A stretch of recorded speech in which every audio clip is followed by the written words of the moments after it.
Eduardo Martínez-Leyva was born in El Paso, Texas, to Mexican immigrants.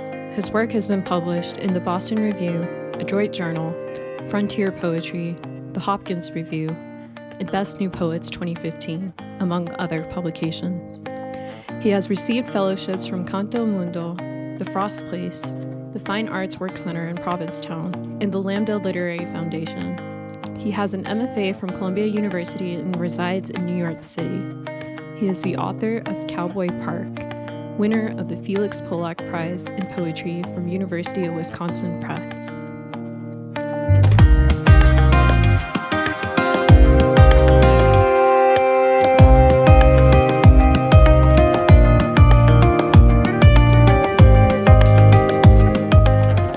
So you teach younger children? I do. Tell me about that. How did you get into that? So it kind of fell by a little bit by accident. I received my MFA at Columbia University. And so while I was at grad school, I was working for a nonprofit there. And the person who was running a section, it was the food pantry of the nonprofit.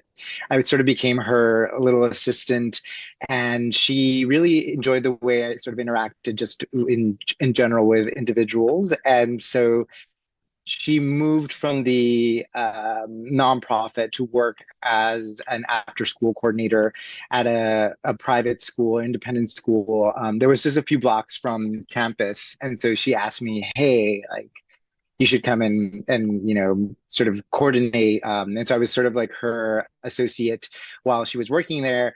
And then one day I was coordinating just after school programs. And one day during the actual, I guess, daytime, not so much after school, during school hours, one of the teachers needed a sub, specifically was fluent in Spanish. And so then she asked if I was interested in just kind of being a body in the room.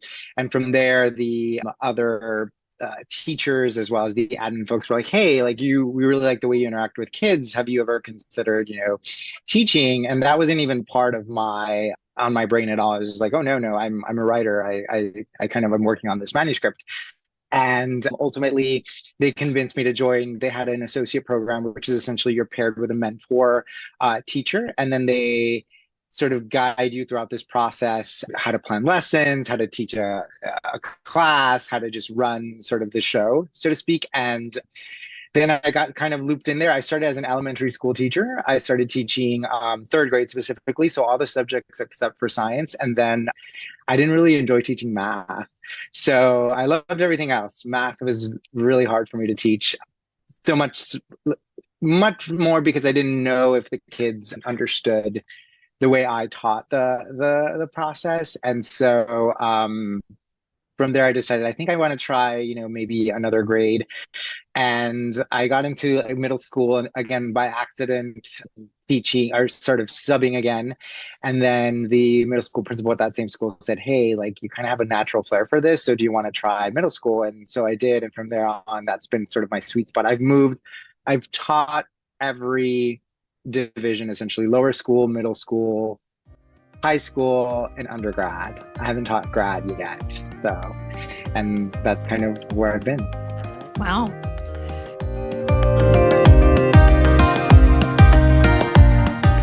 Okay, tell me about your educational background and how you got your start in poetry. So I grew up on the US-Mexico border. My family is from Mexico. So my mom was very adamant about making sure that I spoke Spanish fluently. So there was no English allowed at home. It was sort of like English was just the public facing world. And at home, it was all Spanish.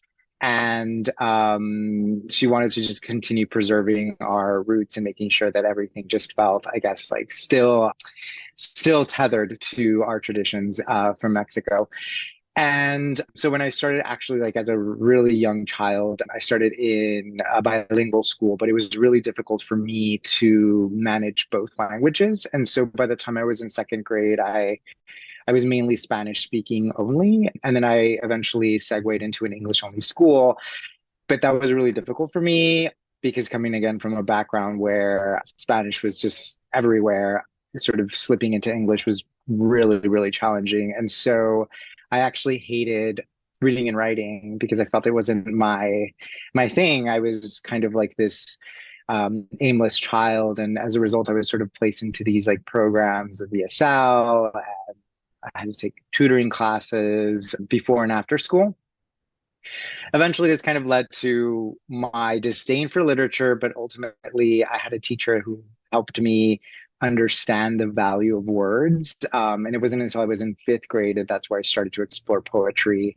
My entry point was actually John Updike's Dog's Death, which is not a very chipper poem, especially for reading it for a fifth grader. But there was something about that poem that really started, and it intrigued me into thinking like, oh, there's more to poetry than just like the words on the page. There's emotion. And so that led me to engage more with the work. It was still very challenging because I said I still had to go through different classes just to keep up or catch up with my peers and sort of move away from these remedial classes and tutoring sessions that I had. But that's what led me to poetry. And then when I was in undergrad, I studied creative writing in English and American literature. This was also in El Paso. And there I was very adamant about, I wanted to be a prose or fiction writer, but my fiction did not necessarily adhere to, I guess, the guidelines of fiction. It felt more like, I guess, prose poems. There was not a lot of plot or dialogue. It was just description. And then when I took an intro to poetry class, I was like, oh, my good old friend poetry again comes to save the day. And I felt a little bit more accepted in that realm. And that those classes led me to then to pursue my MFA. But it took a while. I was sort of helping out at home with my family. And so enrolling into the MFA program was, I think I took maybe a 4-year break. I'm curious to know how you landed in Columbia in particular. Did you apply to other programs or was it just like Columbia from the beginning? No, I applied to several programs. I kind of didn't really know where I would fit in necessarily. And I had a mentor teacher in undergrad. I had two, Rosa Alcala and Benjamin Alida Sainz. And they're really great writers and poets. And they kind of recommended, well, do you want to sort of stay local or do you want to branch out? Up until that point, again, I was in El Paso my entire life, essentially.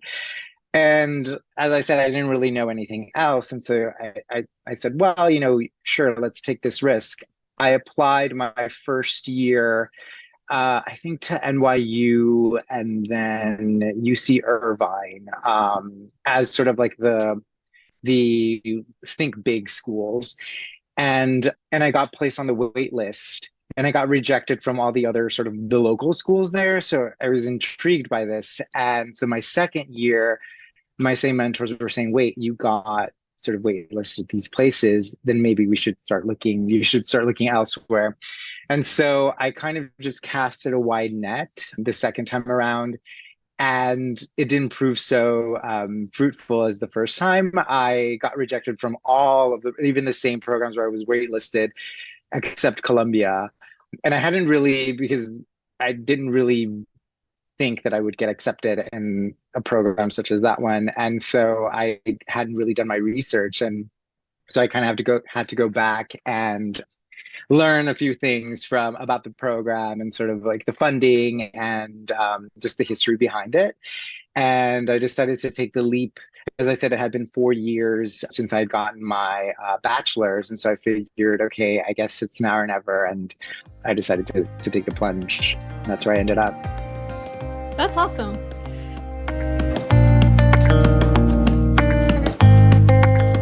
So your book was released in November 2024. What challenges have you faced, first in finding a publisher and then launching and promoting a book with those themes? So it was interesting. I often feel like a lot of my trajectory there's a lot of luck involved in, and I think just in general, just submitting, but similar to taking that huge break between undergrad and grad school, that happened as well after I got my MFA. I sort of was in this period. This is where I started to then start teaching the younger kids. there was this period of time where I was working on a manuscript, but I wasn't sure, what was really happening. I had poems from my thesis manuscript that I was really that were calling to me, but I felt that they didn't really encompass what I wanted to say. And so I knew that I needed more time to develop that voice in those manuscripts. And so I started to apply to fellowships just kind of to see where I could hone my voice even more after kind of receiving these resources and tools in my MFA program, while also teaching during the daytime, which is a little bit challenging. After I sort of did these fellowships, I had poems that I felt were speaking more so to what I wanted to say. And one of my friends suggested, I think you have enough to just kind of cobble them together and send them out just to see what happens. And I was terrified. I kept thinking, well, I don't know. Again, I'm not sure if I see a story. Let me see, what happens. And the same friend, she was telling me, the worst that could happen is just no, but you can always go back and edit and redact and add or what have you. And so I said, sure, I'll just do it. And so again, I just submitted on cast a wide net, all the contests that were out there, and one of them sort of was interested, and that's how it started as well. And so then after that, I had to cobble things and edit some things, but my press actually allowed me to keep most of what I had already intact. I think looking back, I realize now that because I spent so much time with my my manuscript, sort of editing it or organizing it almost became like second nature. And so, yeah, it was really almost just by instinct. And so then it got picked up there. And the difficult part is truly sort of the stage now where I'm trying to promote it more, because again, my day job is teaching. It doesn't leave a lot of room for me to go to readings or do a book tour. And so I have to find more creative ways to sort of put it out there. What's the most surprising thing? And this isn't one of the questions I sent you, so apologies for that. But I'm just curious. What is the most surprising thing you've learned about publishing, about writing, about releasing a poetry collection since or in that time? Yeah, the most surprising thing. I think for me, it is really trusting your instincts. It's interesting because I always say this to my students. I teach middle school and then upper school now.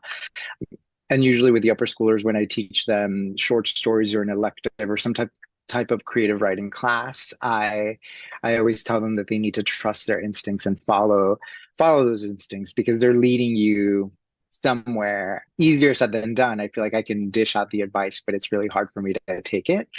But throughout this entire process, and again, sort of looking back, I'm realizing, oh, I sort of always had that inkling or that knowledge. It's just I was really stubborn to listen to my own internal voice. And so that I would say was surprising, that the same advice that I guess I always, and part of it is advice that I inherited from my professors, it sort of really came true. It's just really listening and trusting the voice, and that the images, the poems will speak for themselves. I think that's what's surprising. That, and again, other things, just even getting the manuscript accepted the first time around, sort of having the readership that it does. Again, even though I don't have enough time or a lot of time really to promote it, it's still gaining traction and momentum. And so that's really surprising to me.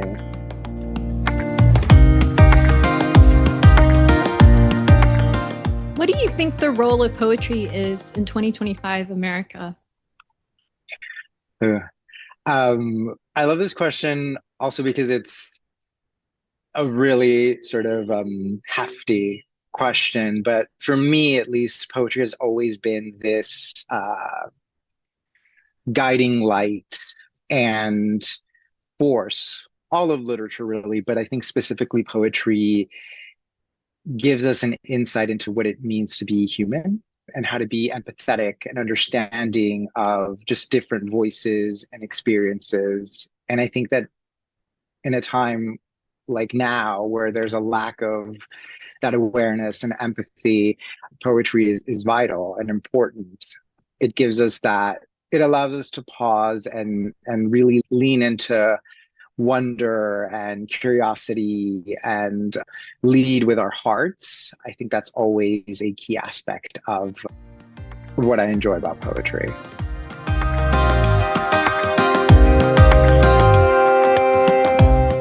Speaking of being human, I found your depictions of grief so compelling throughout. I wondered if you could speak a bit from a craft perspective, what it means to workshop something like grief and to, as you say in the poem, start with the bones and work your way backwards. Yeah. Something that was really tricky for me when sort of writing those poems about grief was I had to learn to give myself permission to write about the subject matters that felt very difficult for me. One of them being sort of my brother being detained and then deported, and then the other, which are huge sort of narratives, if you will, in the book, my mother surviving this mass shooting that happened a couple of years ago. And while I was in therapy, my therapist would always tell me, because especially with the concept with my mom, I always felt like I wanted to write about it, and poems would sort of emerge or bubble out of me. But I was always afraid that because the actual event didn't happen to me, if I was capable or if I should. And my therapist would always tell me, I think that it's good for you to just jot down, anything that really comes to mind. And I was telling me, I just feel guilty because I feel like this never really happened to me. And it's almost like this grief, but it's not grief. So it's almost grief. And which is sort of like the title of one of the poems in the collection. And he was saying, but it is grief because it happened to someone that you love and that is significant in your life. You just have to sort of come to terms with that. And so that's when I started to really tap into this theme of grief and what that looks like.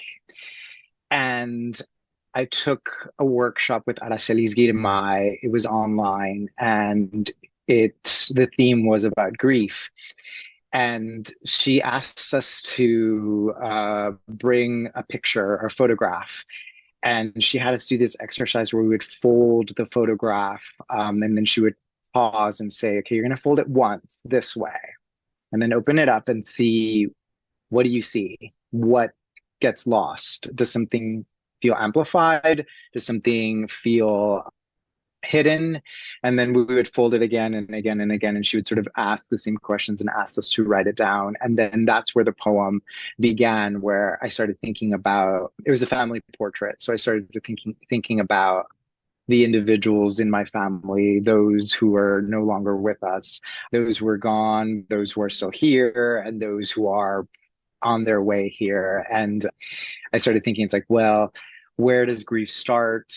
And for me, it sort of starts with the bones, and then kind of it works its way out. And so really that's where the poem started, and kind of just evolved from there. But it was really almost like this ekphrastic exercise, if you will. So you just touched on this a little bit, but on a related note, what is almost grief as a concept and in writing? Yes. So as I said, with my therapist, he would call it almost grief. And I kept thinking, what an interesting even just term itself. Because I kept thinking to myself, I haven't really experienced, let's say, grief in the sense of losing someone, especially in those specific moments that I've mentioned. My brother, yes, being sort of deported, but he's still with us. And even though I had, relatives who passed, there was still a bit of distance that I couldn't really come to terms with as far as like the grief goes. So I kept thinking of that idea of, oh, it's not so much grief, but it's kind of in the vicinity of it. It's in the neighborhood of it. And that specific poem I wrote on a train because I kept thinking of I was looking out the window. I think it was a train ride from Philly to New York City. And I kept looking out the window at all these sort of towns and seeing the landscape shifting from more industrial looking buildings and abandoned factories. And then also like seeing them kind of world by. But I kept thinking about the individuals who lived there and what they might be carrying, what their lives look like, how similar, how different were they from my life and my experience. And then I just started thinking about, again, this idea of this metaphor of that town and attaching it to grief. It's interesting because that poem was one of the ones that happened sort of at the end of when I was kind of organizing the manuscript. I kept thinking I need some type of segue from one section to the other. And that one just kind of came to me on the train, sort of scribbled it down on my notebook. And then as I was cobbling the manuscript together, I thought, oh, I have this, I've been working with this poem. Let's see if I maybe type it up and see where it lands. Maybe it does fit there. And so as I was kind of doing the thing that I think all writers are told to do, or poets, I put all of my manuscript on the ground and then switching things around, and that's where that one landed. And yeah, it was it's always an interesting concept. I feel that grief is a theme that I'm still sort of writing about and kind of wrapping my head around, and especially that implication of it's almost grief, and do I get to still write about it? That was sort of the other advice that I give my students: give yourself permission to be vulnerable and fail and not be so scared to do so. Again, easier said than done.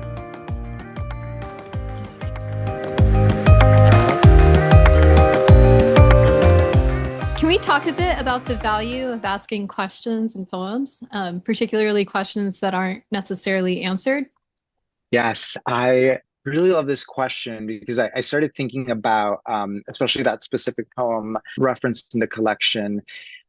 I think that for me, sort of this unanswered question is similar to praying or a prayer, right? Because you have to have this sort of, if you want to talk about, again, being vulnerable, that's really praying, and a prayer is really sort of that moment where you're asking for something, you're requesting something, or even just maybe venting or pleading, or showing thanks, knowing that there might be an entity, an ear somewhere out there, but knowing that there isn't going to be a response necessarily, at least not a vocal one, maybe responds in other ways.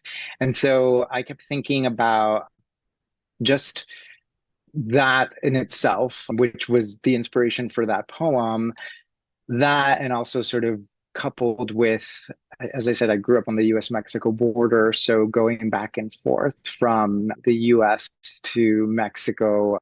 I forgot to mention my grandparents still lived in Mexico when I was growing up, so we would go every weekend to visit them. And on our way back, we would always have to go through sort of the custom agents, the border patrol agents, and they would always ask these questions of, what are you carrying?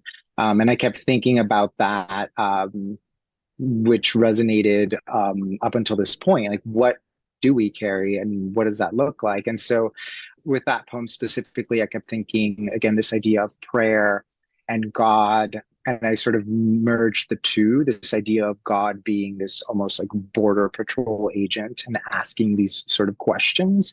And how does one respond to those questions that are very sort of invasive and asking us to really open up, even though, the entity or the voice on the other end is a stranger.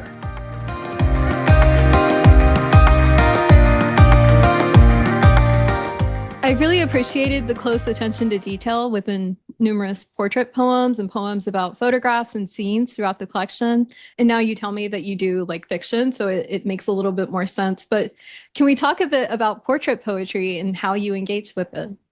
Yes. So another way that I wanted to, especially with the collection, give myself this permission to write about the individuals in my life, but still in a way that gives them sort of dignity, even though at times it might depict a bit of their flaws or their struggles because of the circumstances that, surround us.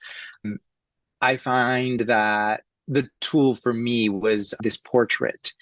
I kept thinking, and it was actually one of my students that posed this one question when we were in a museum. We were sort of looking at, I believe it was the Met. This was years ago. And we were looking at sort of the galleries where all the very royal and regal individuals are and their portraits. And she says to me, "Mr. Martinez, why are we here? This doesn't represent us. This isn't who we are." And I kept thinking, yeah, you're right. We're not on these walls, right? And so that always stuck with me. And when I was away at this residency and I was sort of around visual artists at the time, I started thinking of the idea of what would it look like if I were to write a portrait of the people that I grew up with in my home, including sort of my grandparents. Again, this sort of goes back to this concept of the folks that from my past, my ancestors, those in the present, but also those who are still to arrive.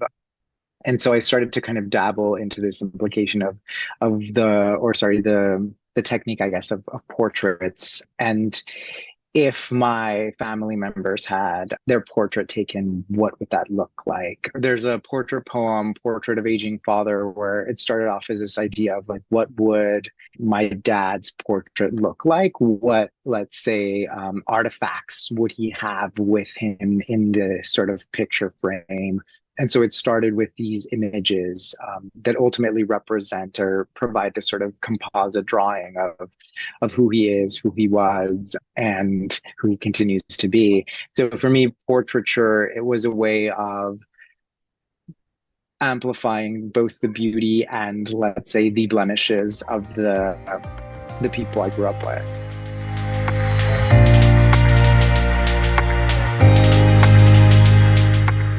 You bring up music and songs a lot, even in unexpected moments. Can you talk a bit about music's impact on your life and your writing? Yes. It's interesting because I feel like I'm not musically inclined in the sense of I don't play an instrument. I tried playing the viola when I was younger and it just it was not for me. But I always loved lyrics. I think that even when I was a little kid trying to learn English, I would listen to a lot of songs and try to sort of jot down what they were saying. And I was really, a lot of it was me kind of filling in the blanks, but really tuning into the melody and the emotions that it conveyed, and thinking like, oh, wow, this song to me conveys sadness or this emotion. And so even though I might not know the lyrics when I was a little kid, I would still understand the sentiment behind it. And so as I got older and started to really understand the lyrics, I fell in love with music even more. I was sort of like into a lot of like sort of rock at the time and sort of fascinated by the lyrics. This was in sort of like the late 90s. And also I started to sort of go back into looking into a lot of the lyrics of, I want to say like in the 80s and 70s. My siblings are significantly older than I am. There's a huge age gap. And I started to sort of listen to the songs that they liked when they were younger. This was all sort of growing up, and the kind of the variety of voices, again, lyrics and images that it depicted really started to foster that love for not just the actual, again, instrumentation and organization of the song, but more so of the emotions that it conveyed. And I think I carried that, not really knowing that yet when I was writing this collection. I think that it really impacted me in that way. Then I started tapping into the Mexican corrido, which is these sort of like Mexican ballad songs that narrate a story, very similar to like American country music. And sort of a lot of the corridos specifically were originally like around the Texas border. Those are the ones that I focused on specifically, but those would typically talk about some form of injustice that had occurred. Historically, they would also be ways that news would sort of was spread from one area to the other. And sort of these songs were really impactful in the area where I grew up. And so I think in a way they also floated inside. I started to then initially, there was a bit of resistance I felt. And then when I realized like, oh, wait, I'm referencing a lot of these songs that I heard as a child and also songs that my brothers liked, I started to explore a little bit more and combine that also with cowboy poetry, which is also something that was very central in developing this collection. I started to do a little bit of research on that as well.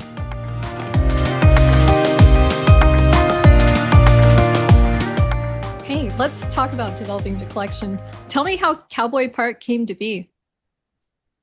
Yes. So as I said before, I was getting my MFA, and sort of my last year, the second year, was our thesis workshop, where we worked with a professor and sort of developing what we would hope would be our first book. And so I started writing these poems that I felt represented what I wanted to say. There was no sort of implication of the region where I grew up. It was more so me as an adult. And one of my classmates said, well, what would happen if you were to write from yourself as a child, right? Or at least where you started, the space where you started. And I think at the time I was resistant to this idea of writing about the border, because there was this kind of almost expectation that everyone from the border had to write about the border, and also in this specific style or way. And I kind of wanted to move a little bit from that. I was trying to find a way of like, well, yes, I'm from the border, but how to honor the voices, the individuals from that space that I grew up in, and also sort of not lean into perhaps what is expected or what others expect. And so I sort of took on that challenge, and through several drafts, I began to develop these. I want to say there were 5 poems. We had to turn in, I think, like a manuscript of a minimum of 25 poems, I think 25 to 50. And so every week we would workshop like a batch of 5. And so I turned in like closer to the end of my MFA, I turned in maybe 5 that I was like, okay, I think these are the ones that really capture what I want to say. And that's where the beginning of Cowboy Park started. The actual title itself comes from the park in my that's around my childhood home. It's no longer called Cowboy Park, but for me, it's always going to be Cowboy Park. And so, but that wasn't going to be the original title. The original title was going to be, so Cowboy Park is also located next to the church where I was baptized and did my first communion and did a confirmation, which was called Little Flower Church. And one of the poems, I think, in the 5 that I mentioned, referenced Cowboy Park. And my thesis professor said, okay, so he's like, I like Little Flower Church, but there's something here about this Cowboy Park. Like, I kind of want to know a little bit more. But again, not listening to my own advice and to my instincts, I sort of said like, no, I don't think I want to talk about, the park itself. I wanted to talk about, the religion and this space more so. And then eventually it mushroomed from there. So those 5 poems were the ones that I felt, okay, this is my entry point. I want to develop them more. But as I said before, after my MFA, I was kind of aimless and preoccupied with teaching. So it didn't allow me a lot of time to flesh out these ideas. And so that's kind of the DNA started really in my thesis workshop. I actually, I don't think I've disclosed this out loud, and I don't know how my professor might feel about it, but after my thesis, the actual faux book that I constructed, I tossed it out. It's just like, I do not like any of these poems except for those five. And those five, again, were the ones that started the journey of Cowboy Park. There are versions of those five in Cowboy Park, one of them being the first poem in the book. And then there's some peppered throughout, but they've really transformed since then, with the exception of maybe one of them. And it was only because of my mentor, Lucie Brock-Broido. She really liked this one poem that was actually like one of our homework assignments. And so I figured, okay, that one I'm going to keep intact. And originally I didn't like that poem and didn't know if it would fit into the collection, but I figured, okay, this is my way of honoring Lucie, so why not? I'll keep it there. I enjoyed hearing about your relationship with Lucie, and I came across that. And I thought it was really interesting because I've had a professor as well who was impacted by her, Davis McCombs at the University of Arkansas MFA. So it's really interesting to see like her impact across the literary community.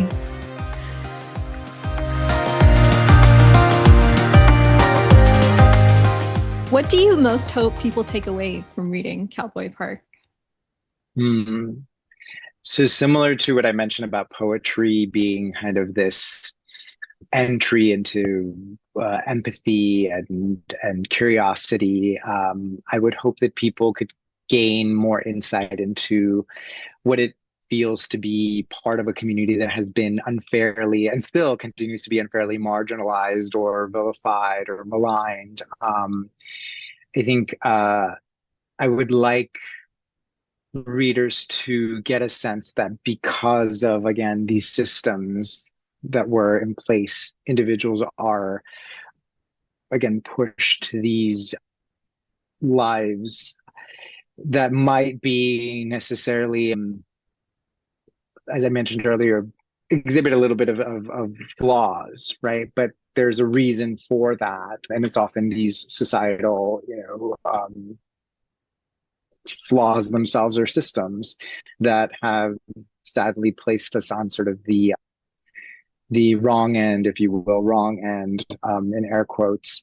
And so for me, for individuals to get a sense of what it was like growing up around there, and also what it continues to be like for some individuals who are still there, gaining more understanding and perhaps broadening perspectives and maybe engaging in more meaningful discussions. That's my hope. Do you have a favorite poem in the collection?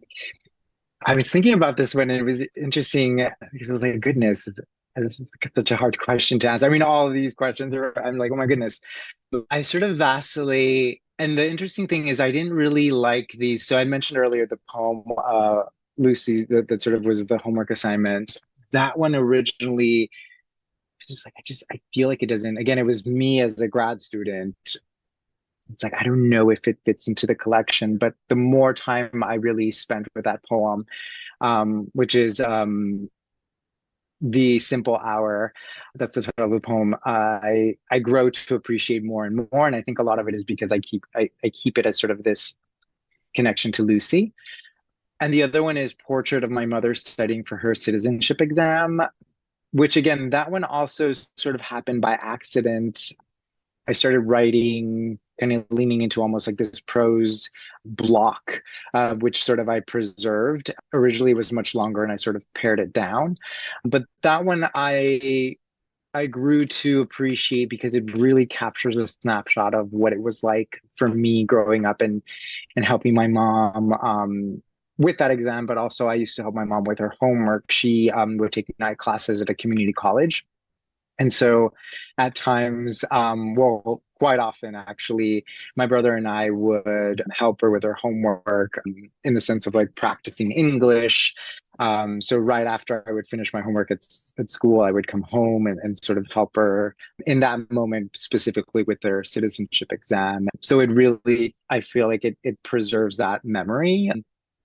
And in fact, that line that it references, which was part of the question that was in the, I guess, I mean, I don't know if it still is, but it was this idea of, or question of who said, give me liberty or give me death. And that was always the quote that she would reference. And It's funny, I read that poem not that long ago when she was in the audience, and I asked her if she still remembered who said that, and she's like, yeah, Patrick Henry.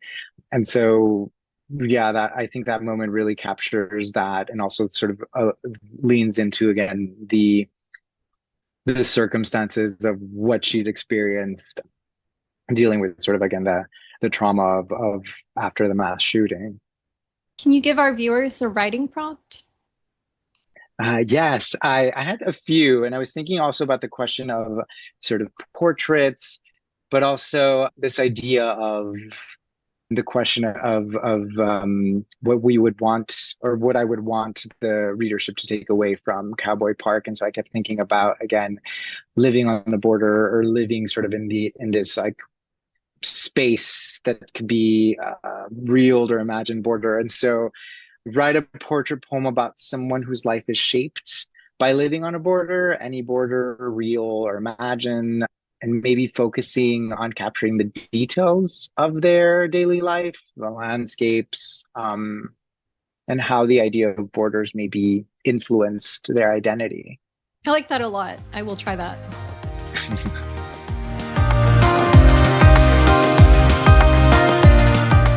Okay, can you tell me more about the sailboat at the end? I really loved that final posing image. Thank you. Yes. So I guess again, to backtrack, I was kind of, after my MFA, I spent a good 4 years just teaching and trying to write on the side. But again, teaching sort of takes up a lot of my time, except during sort of breaks or in the summer. And so for a while, I actually thought that maybe my collection wasn't going to happen, or I wasn't meant to write. I was sort of focused on, teaching my kids. My kids, at the time, they were writing really excellent poems. They would submit to contests, and I was living almost vicariously through them. And then I ended up getting this fellowship in Provincetown. And this had been maybe a good 4.5 years after my MFA program. And I remember thinking, I don't know if I can still write. I don't even know if, like, again, because it was such a huge hiatus at the time. Also, a lot of sort of unfortunate events had occurred. And so I was kind of in this moment of feeling a little bit burned out, and also not recognizing that this idea of grief. I was in this almost grief period. And so I won this fellowship, and I ended up traveling to Provincetown, and I was really, really nervous. I remember thinking, what if I left my job, I quit my job, sort of sold everything just to do this fellowship. And I kept thinking, well, what if I fail? What if I don't complete the task of writing a manuscript? What if I can no longer write? And which is interesting now that I'm actually saying this right now. I'm realizing this goes back to this idea of like the prayer, the questions. And I remember thinking, gosh, I don't know if this is the right move. I don't know if I'm making a mistake. And at the time, so the fellowship, Lucie would always recommend that. She would say, you should go apply. It's this wonderful 7 month long, you don't do anything but you create, you read, you write, everything revolves around what you want to do. But it revolves around writing or producing something. And again, I was terribly scared. I remember thinking, you have to take this bus unless you're driving there, but I was traveling from DC to the Cape. And so it was a plane to Boston, then a bus to essentially several buses to get to Provincetown. And on my way there, again, super nervous. And I kept thinking, I'm not sure if this is a mistake. I don't know what to do. And the bus was really almost on the verge of this like road that was right by the water, the ocean. And I had never seen a sky the way I saw it there. And so it was almost like the sky was merging with the water. and it felt like it was just endless, the water. And there was a, like, very far in the distance, there was a sailboat that was just sort of bobbing there. And I kept thinking, oh my gosh, this is, I guess, the sign that everything is going to be okay. And so I paused and I did the thing that some folks tell us not to do, but I started recording the sailboat sort of bobbing there. And then I felt this sense of ease and calm. And it was almost like that sign of everything will be fine, don't worry. And so I wrote I wrote the two stanzas of that poem, the last two stanzas there on the bus, and then made my way to Provincetown, and the rest sort of just started to form a few days after. But the last two stanzas, which sort of talk about that boat, were really like in real time happening while I was on the bus watching that boat. And for me, that sort of represented hope and this idea of like you're returning to what you thought you had left behind, but really here it is, and sort of valuing that moment. I think for once that was when I was really living in that present moment there. So the boat really represents a lot of that.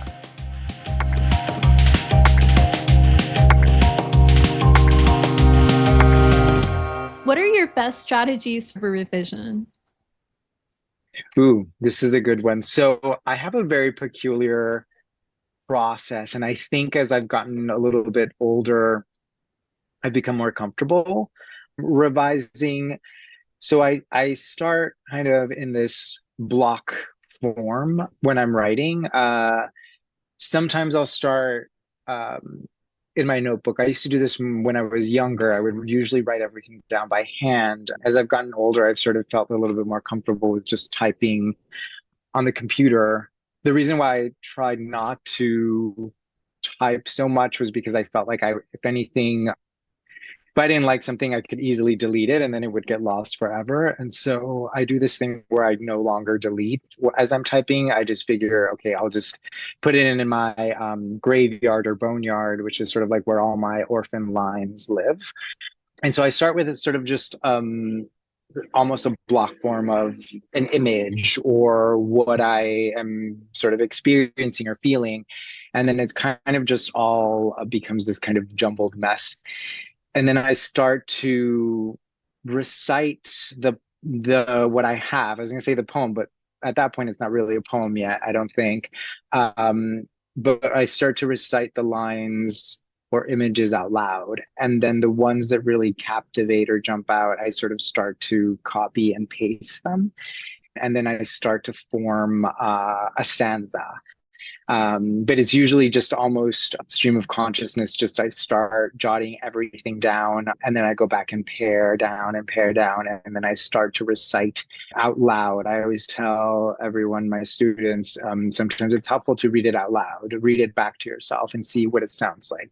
See what word maybe sticks out in a good way, what word sticks out in a not so good way, and what could you do to change that, amplify it.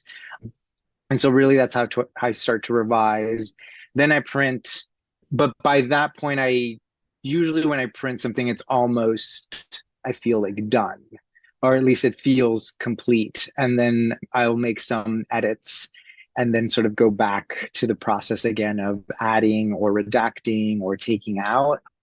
And I find that for me, again, starting in a large prosaic block or paragraph and then sort of paring it down, that's kind of more of my process. I sort of take out until the poem starts to really its face starts to show itself to me. This was so nice and lovely. I really enjoyed the conversation, and I enjoyed the conversations and the podcast you had with some of my fellow Get the Word Out cohort folks. I think you did one with Dorcia, you did one with Saba and Megan. Yeah, they're terrific writers, and so I'm excited that for this opportunity. Thank you so much. Yeah, absolutely. No, I love when people reach out to me. It's the best. So thank you so much. No, thank you. Have a great rest of your weekend. Yes, you too.